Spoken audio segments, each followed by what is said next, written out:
Ya, pembukaannya apa ya? Intinya untuk seseorang yang jauh di sana, jangan lupa bahagia. Dan selamat menyaksikan rangkuman alur Squid Game episode 1. Check it out!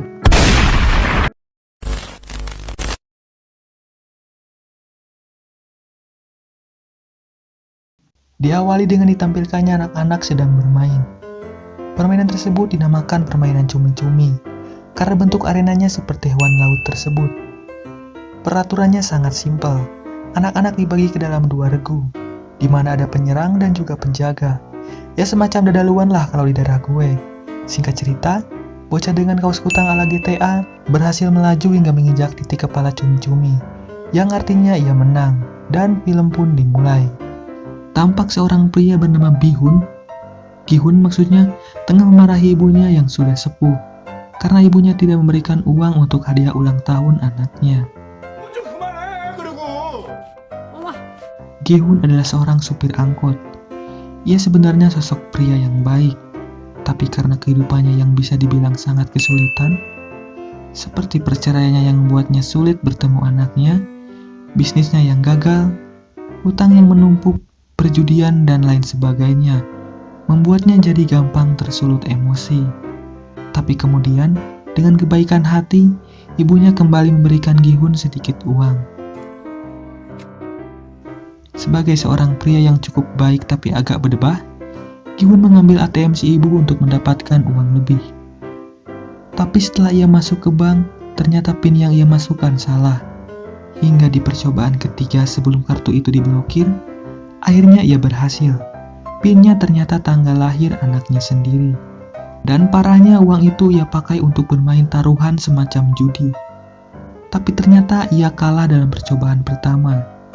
Ia tampak frustasi. Hingga di percobaan kedua akhirnya ia menang dalam taruhan permainan tersebut. Ia pun mendapatkan uang jutaan won. Karena kebahagiaannya, Gihun memberikan uang 10.000 won miliknya kepada kasir tempat itu. Ia mengatakan, "Nih Mbak, buat beli permen." Tampak ia sangat senang, karena ia akhirnya bisa membelikan anaknya itu hadiah. Serta ia juga akan membelikan ayam goreng kesukaannya. Tapi tiba-tiba, Gihun dipanggil oleh beberapa orang. Ia kemudian berlari. Orang-orang itu pun langsung mengejarnya. Setelah masuk ke tempat perbelanjaan, Gihun menabrak seorang anak perempuan. Hingga akhirnya ia pun tertangkap. Lalu kemudian ia dipukuli oleh orang-orang tersebut. Dan ternyata mereka datang untuk menagih hutang-hutang Gihun. Gihun pun berniat untuk membayarkan hutangnya itu dari hasil uang main judi. Tapi setelah ia mengodok saku jaketnya, ternyata uang itu sudah tidak ada. Ia pun tersadar bahwa uangnya jatuh saat menabrak seorang perempuan tadi. Si rentenir ingin menyiksanya. Tapi kemudian Gihun menangis, dan itu membuat si rentenir jadi tidak tega. Si rentenir kemudian memberikan rentan waktu sebulan untuk pembayarannya. Dengan catatan, jika masih belum bisa melunasi hutangnya, ia akan mengambil mata dan ginjal Gihun sebagai gantinya. Karena tidak memiliki uang sepeser pun, Gihun kemudian meminta kembali uang 10.000 won miliknya dari seorang kasir. Singkat cerita, Gihun bermain time zone untuk mendapatkan mainan untuk diberikan kepada anaknya. Ia terus mencoba, tapi tak juga berhasil. Tampak ia sangat frustasi. Hingga kemudian, kecupuannya itu dilihat oleh seorang anak yang sudah mahir untuk bermain permainan tersebut. Si bocil itu lalu membantunya dan akhirnya Gihun mendapatkan hadiah untuk anaknya. Singkat cerita, ia pun menemui anaknya dan langsung memberikan hadiah hasil main time zone. Dan ternyata hadiahnya itu adalah sebuah pistol mainan. Gayong, yaitu anak dari Gihun, kemudian mencoba menarik pelatuknya. Kemudian keluarlah api.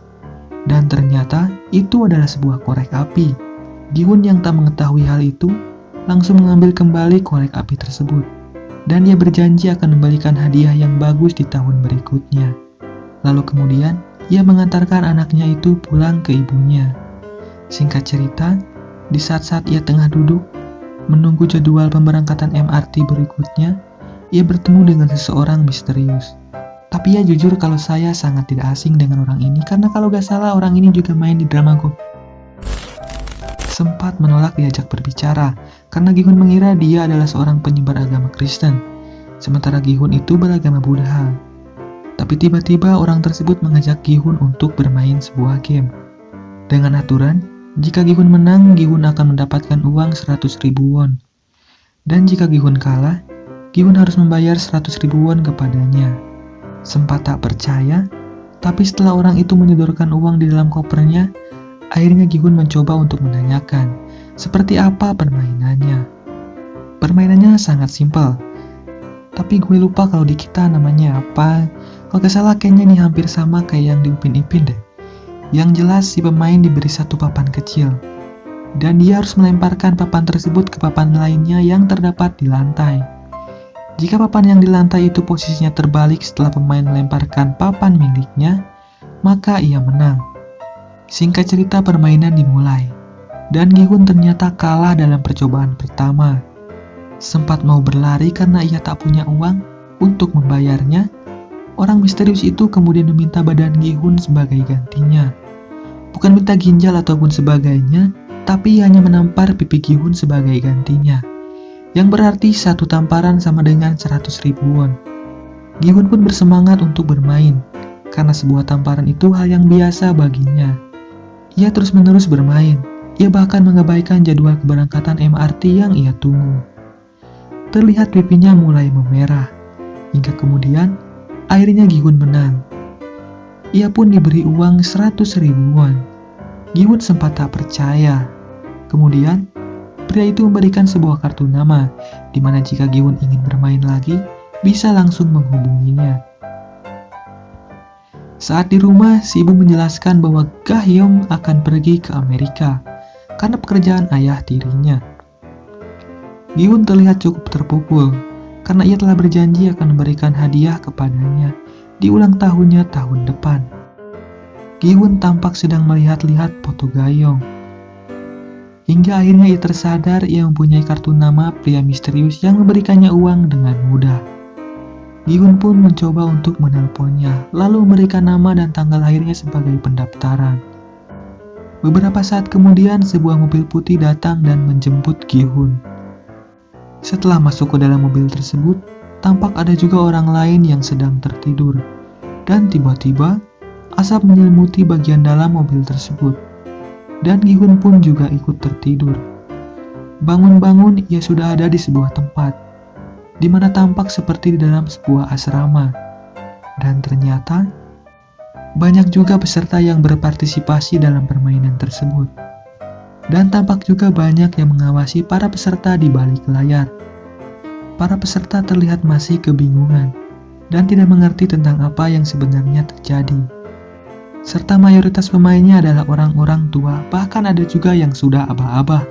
Entah apa yang sebenarnya terjadi, tampak ada sedikit keributan di asrama itu, di mana seorang perempuan tengah dipukuli dan tidak ada yang berani melerainya. Hingga kemudian, Gihun bak pahlawan datang dan langsung melerainya.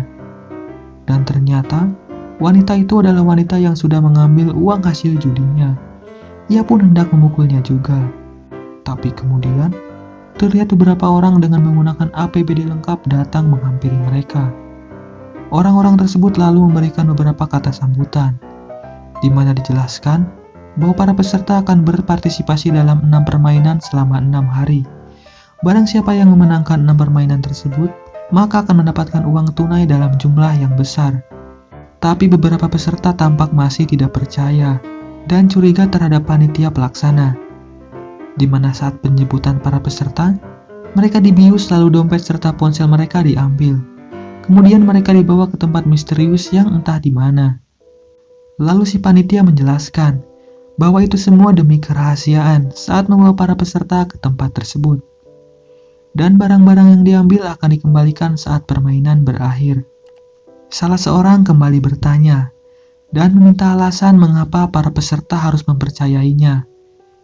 Si panitia kemudian menjelaskan latar belakang kehidupan para peserta, yang intinya semua peserta ternyata adalah orang-orang yang kesulitan hidup, putus asa, dan mempunyai hutang ratusan juta bahkan sampai miliaran juta won. Panitia memberikan satu kesempatan apakah ingin melanjutkan ataukah meninggalkan permainan. di mana jika kembali, mereka akan menjalani kehidupan menyedihkan dan dikejar-kejar rentenir. Atau lebih memilih mengambil kesempatan terakhir meskipun permainannya pun masih belum diketahui. Terlihat tidak ada yang meninggalkan ruangan tersebut. Singkat cerita, Gi-hun dan peserta lainnya menandatangani kontrak permainan. Mereka kemudian masuk ke dalam ruangan, yang di setiap dinding temboknya bergambar langit dan hamparan sawah yang luas. Jadi mereka seakan-akan tengah berada di pesawahan lah intinya. Di ruangan tersebut ia bertemu dengan kawan lamanya bernama Sang-woo. Ia tak mengira kawannya juga ternyata terlilit utang. Padahal ibunya mengatakan bahwa kawan lamanya itu sedang dinas ke luar negeri. Tampak seorang pria misterius berjubah hitam di ruangan lain tempat itu tengah menelepon seseorang dan mengatakan, "Kita bisa mulai sekarang." Lalu ia pun duduk kemudian langsung menyalakan TV. Pintu arena pun ditutup, dan di hadapan mereka terlihat dua orang ber-APBD lengkap, dan tampak di tengahnya ada sebuah boneka besar yang mungkin tingginya sekitar 5-7 meter. Dijelaskan bahwa peraturannya, setiap peserta bisa bergerak maju selama boneka itu mengatakan lampu hijau. Jika pergerakan terdeteksi saat boneka itu mengatakan lampu merah, pemain akan tereliminasi. Gi-hun dan kawannya pun terlihat bernostalgia karena permainan itu biasa dilakukannya saat mereka masih kecil. Dan mereka yang melewati garis akhir tanpa tertangkap dalam 5 menit, mereka dianggap lolos dari babak tersebut. Permainan pun dimulai.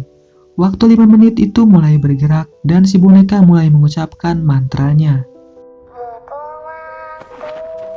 Seorang pria muda tidak sengaja bergerak ketika si boneka itu telah mengatakan lampu merah.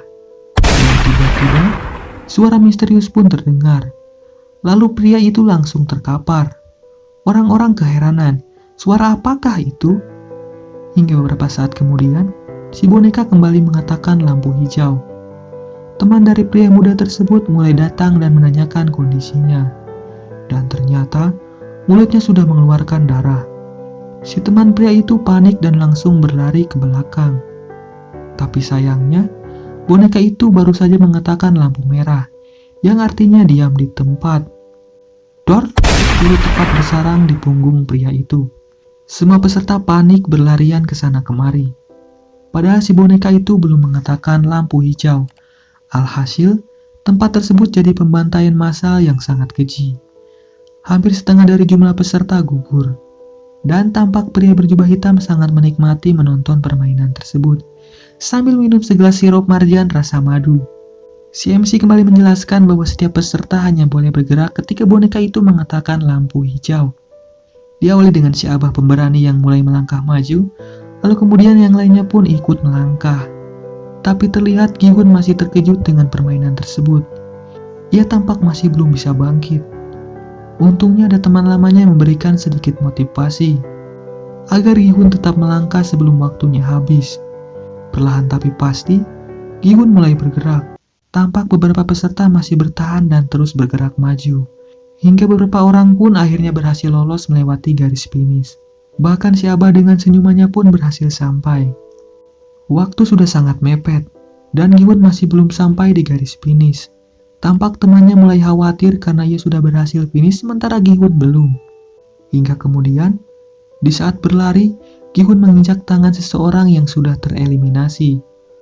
Dan itu membuatnya terpeleset. Untung saja, seorang pria yang tampaknya keturunan India berhasil menahannya dari belakang. Dan mereka berdua pun berhasil lolos. Waktu telah habis, dan ternyata masih banyak yang belum sampai garis finish. Dengan sangat terpaksa, panitia langsung mengeliminasi mereka, atau lebih tepatnya menembakinya. Tampak arena permainan tersebut menjadi lautan orang-orang tewas akibat tereliminasi. Dan ternyata, permainan tersebut diadakan di sebuah pulau terpencil, di tengah-tengah lautan. Dan episode pertama dari Squid Game pun selesai. Entah ini ada yang nonton atau enggak, tapi kalau boleh bisa di-subscribe ya. Gak maksa sih karena sesuatu yang dipaksain itu gak baik ya.